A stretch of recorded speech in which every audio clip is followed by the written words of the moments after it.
quelques bons copains, la mer, un ciel toujours bleu et un petit vent frais qui caresse doucement le visage. Est-ce que c'est ça la définition du bonheur? En tout cas, visiter la Grèce, c'est s'assurer un voyage au soleil, loin des tracas quotidiens, assurément. Pour ce voyage, direction les Cyclades, un archipel de plus de 250 îles et îlots au cœur de la mer Égée. Pour autant, seulement 24 d'entre elles sont habitées. Pour ma part, je retrouve mes amis à Mykonos. Après une seule nuit sur l'île festive, après avoir dit au revoir à 2 membres du groupe, nous partons pour Paros, l'authentique. Les vacances peuvent alors vraiment commencer. Lui, c'est Thibaut, c'est un vrai ref. Et elle, c'est Jeanne à gauche et Victoria à droite. Elles sont géniales, croyez-moi. Les présentations faites, on peut commencer à visiter la douce Naoussa, principale ville de cette belle île grecque.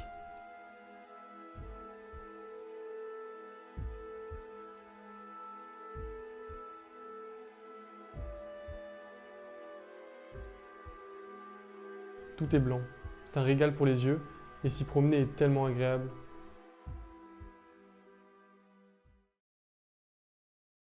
Son charmant petit port de pêche ne nous laisse pas indifférents. Les poulpes qui y sèchent au soleil non plus d'ailleurs. Paros, ça n'est pas tout petit, loin de là.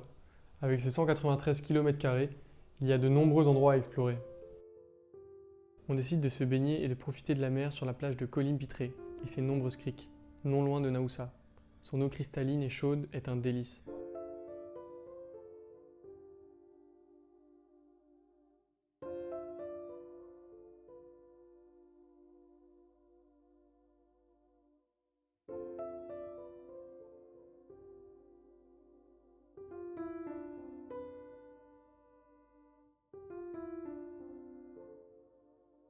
Avant de partir pour notre prochaine destination, nous profitons de la vie nocturne de Paros et d'un merveilleux lever de soleil avec l'île voisine de Naxos en toile de fond. Puis, quelque peu fatigués, nous embarquons dans un ferry direction Santorin, l'incontournable.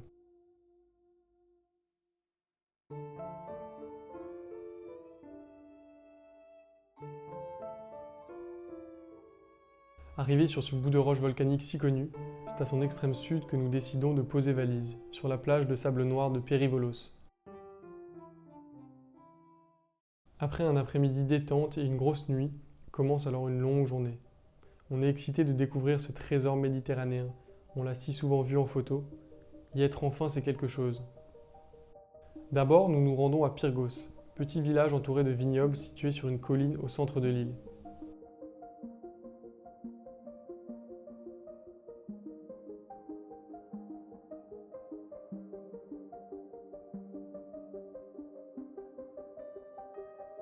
S'arrêter prendre un verre, croiser un âne, un chat qui dort confortablement caché dans les étals de souvenirs, explorer églises et maisons abandonnées, et surtout, profiter de cette vue, de ces paysages, prendre de la hauteur, c'est ça Pyrgos.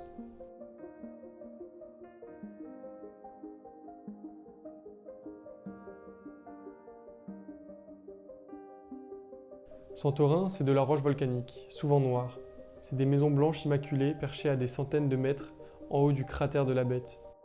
Car oui, Santorin c'est un volcan, et son cratère, comme on peut le voir ici, est immergé. L'île est en réalité sa partie émergée. C'est cela qui la rend unique et si impressionnante.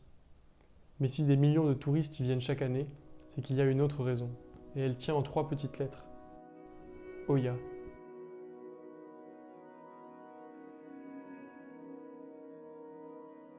Vous avez tous déjà aperçu cette vue quelque part.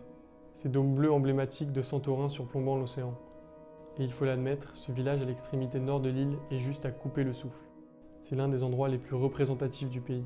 Certains diront qu'il est son joyau. Il m'a en tout cas marqué à jamais. Qu'est-ce que l'on s'est senti bien ici? Qu'est-ce que l'on était heureux? On reviendra vite, Santorin.